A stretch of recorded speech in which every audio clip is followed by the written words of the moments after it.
Magandang araw po sa lahat. Magbibigay lang po tayo ng update dito sa ating dine-in area. Ito po ang ating nagagawa na.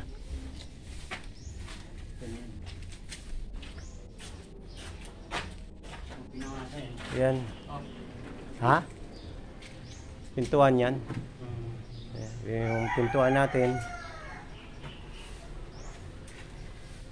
Akala ko naka-open na lang yan. Puro salamin. Salamin lang yan. Yan lang ang pinaka ko niyan. Oo. Hindi open talaga. Ang ano yan, papaganito na. Oo. Ayan po yung ating pintuan. So ngayon, bago kayo makapasok rito, kailangan nyo munang tumalon. Ayan o, yan po, mataas po yan ha. Nasa 6 feet yata yan eh.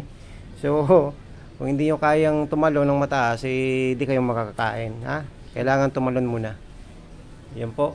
Ayan yung lusutan ng magnanakaw. Kung yan o, tinuturo ko na. Kung yung mga magnanakaw dyan, yan po yung lusutan nyo. Dito meron din kayong lulusutan.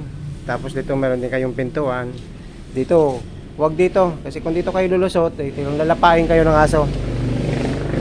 Wag dito. So yan lang po ang ating update ngayon. Medyo madugo-dugo pa tong gastusin kasi wala pang slab. So yan lang po.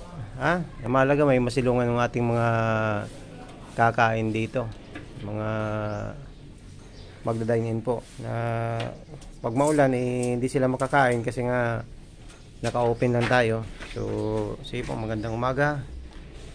Maraming salamat po. Ayan. Ito yung ating katas ng ating pagiging mabuting tao. Salamat sa sponsor sa nag-donate kay Vice Governor Alcantara.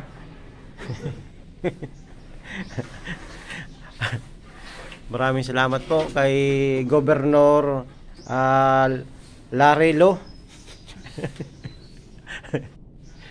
Yan po yung ating mga sponsor dito. Mga bigatin yan. Kay Attorney Andre Boyore. Shout out po.